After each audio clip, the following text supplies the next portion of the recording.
Hello, everyone. This is Anton Garcia Fernandez coming to you from Jackson in the state of Tennessee, here in the United States of America. And this is the Bing Crosby Review, a podcast in which we talk about the music of Bing Crosby as it has been released on CD and also on vinyl.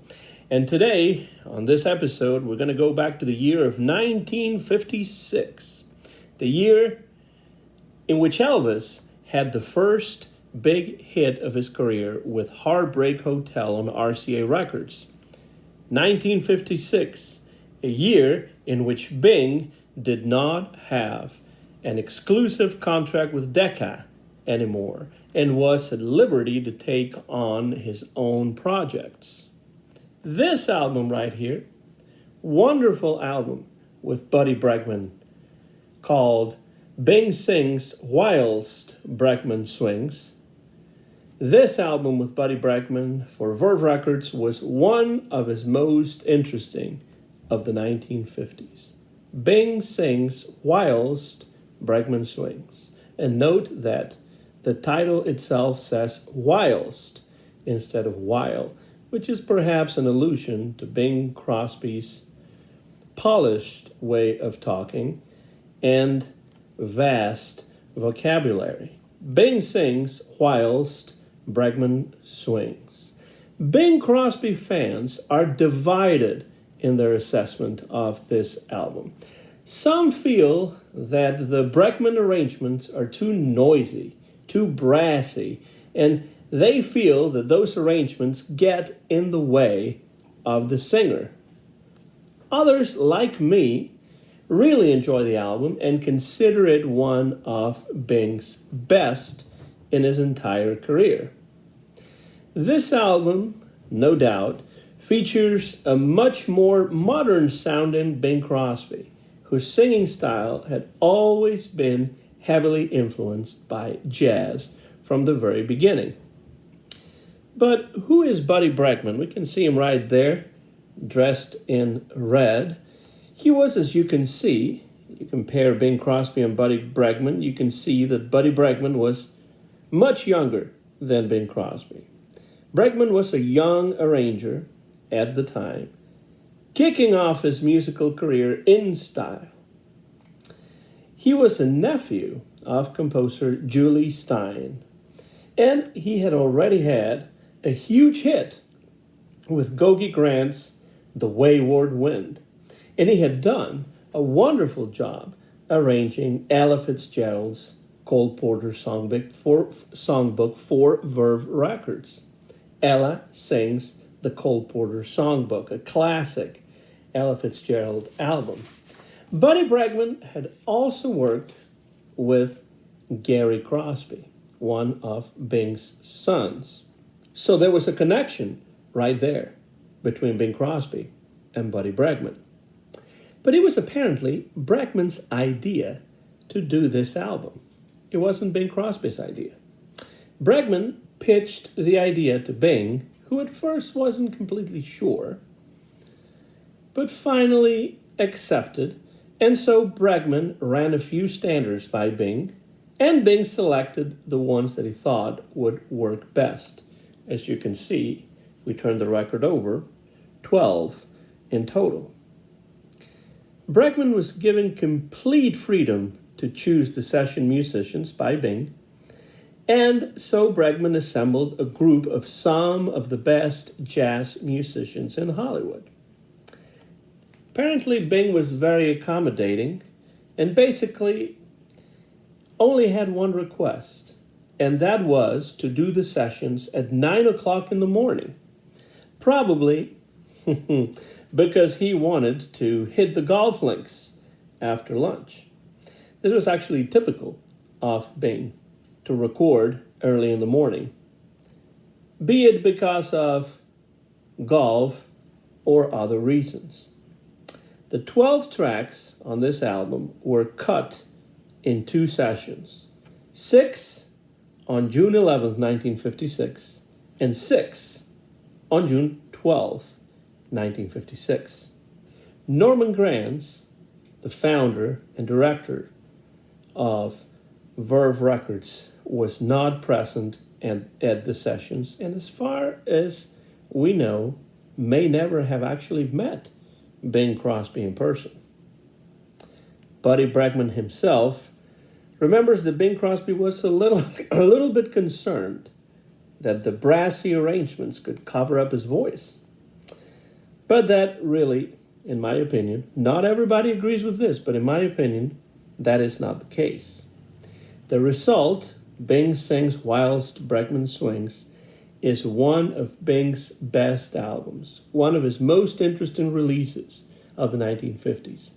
At a time when Frank Sinatra and Nelson Riddle had redefined the swing vocal album with capital landmarks such as Songs for Swinging Lovers and A Swinging Affair, among several other concept albums.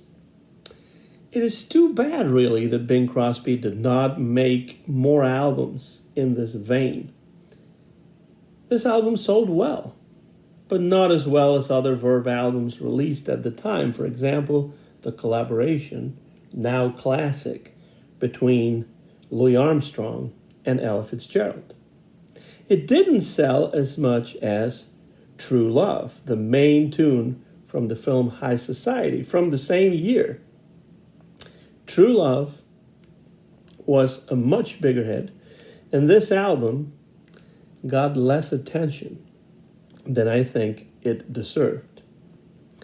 If you listen to the album carefully, you'll hear Bing sounding fresh, dynamic, at ease, swinging, really jazzy. And, the brassy arrangements by Bregman never get in the way. They're good arrangements played by top session musicians, top jazz guys. Beautiful album, Bing Sings Whilst Bregman Swings. As an example of what some critics have written about Bing Sings Whilst Bregman Swings, here is what Ken Barnes, the British producer, wrote in his book, The Crosby Years. This is on page 93. And Mr. Barnes says, "This popular album has been reissued many times on various labels over the years. As an example of Crosby's art, it is something of an enigma. On the one hand, the choice of songs is impeccable. Beautifully written standards, like They All Laughed, The Song Is You, Have You Met Miss Jones, and September in the Rain. And Bing's singing, for the most part, is exemplary. But on the other hand, it is very difficult to accept Buddy Bregman seriously as a reliable orchestral accompanist." I think it's being a little harsh on Mr. Bregman here. "His writing can be reasonably tasteful on tracks like They All Laughed, Mountain Greenery, and The Blue Room, but his brass scoring is totally ham-fisted and bitterly distracting in Chick to Cheek and I've Got $5. And one wonders how Bing ever managed to stay on pitch in the middle of Heat Wave, where Bregman has the orchestra playing suspect chords. One of my favorites, really, Heat Wave. It's pretty clear that Ken Barnes does not love the writing of Buddy Bregman, especially his writing for the brass instruments in the orchestra. He finishes by saying, "Despite all these faults, it was refreshing at the time to hear Crosby with a modern-sounding orchestra, and while this album is no match for Sinatra's Songs for Swinging Lovers classic LP, it was a step, albeit a hesitant one, in the right direction.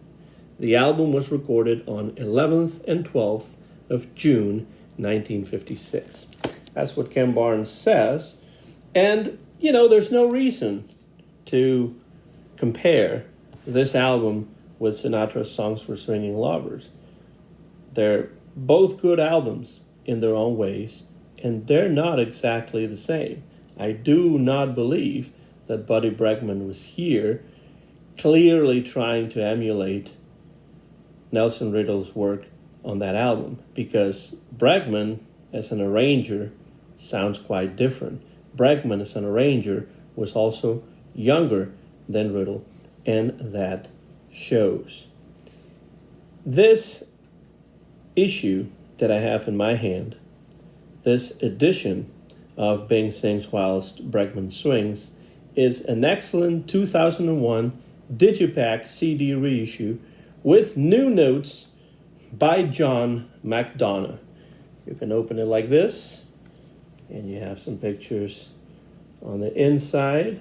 Mr. Bregman right there. This is the back cover of the original album. You keep opening it like that, and here is Bing Crosby smoking his pipe. There's the CD.